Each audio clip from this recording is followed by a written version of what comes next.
Long de 1344 km, le corridor de Lobito est un projet majeur pour l'intégration régionale et la transformation économique en Afrique.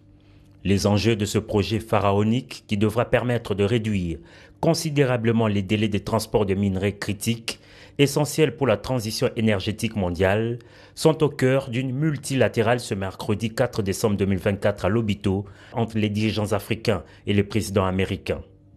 À l'aéroport Katumbela de la province angolaise de Benguela, c'était ce mercredi matin un chassé-croisé. La RDC, au cœur de ces initiatives pour son rôle stratégique, est représentée au plus haut niveau. Arrivé à 8h30, le président de la République Félix Antoine Tshisekedi Tshilombo est accueilli par le ministre angolais des Relations extérieures, Antonio Tete. Après les cérémoniales d'accueil, le chef de l'État congolais a rejoint au salon d'honneur les présidents angolais Joao Lorenzo, le Zambien Hakainde Hichilema et le vice-président tanzanien Philippe Pango.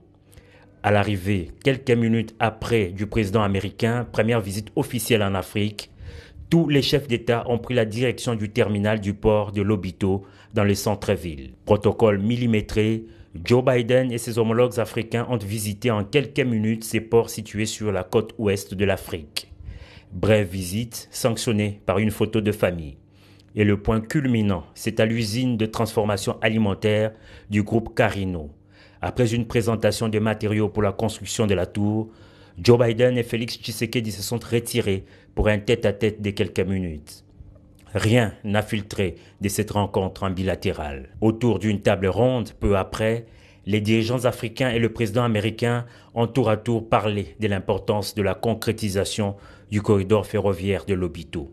Le président congolais Félix Tshisekedi a pour sa part souligné que le corridor de Lobito permettra de valoriser localement le cuivre et le cobalt, essentiels à la transition énergétique mondiale, tout en stimulant l'industrialisation et la compétitivité de la RDC. Par la même occasion, le chef de l'État a placé un mot sur la situation sécuritaire dans l'est de la RDC.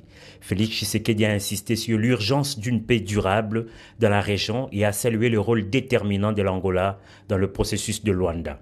Cette rencontre historique de Benguela, la dernière pour le président américain sortant, entre dans les annales après la signature en octobre 2023 d'un protocole d'accord entre les États-Unis d'Amérique, la Commission européenne, l'Angola et la Zambie pour la rénovation et la reconstruction de l'artère ferroviaire du corridor de Lobito.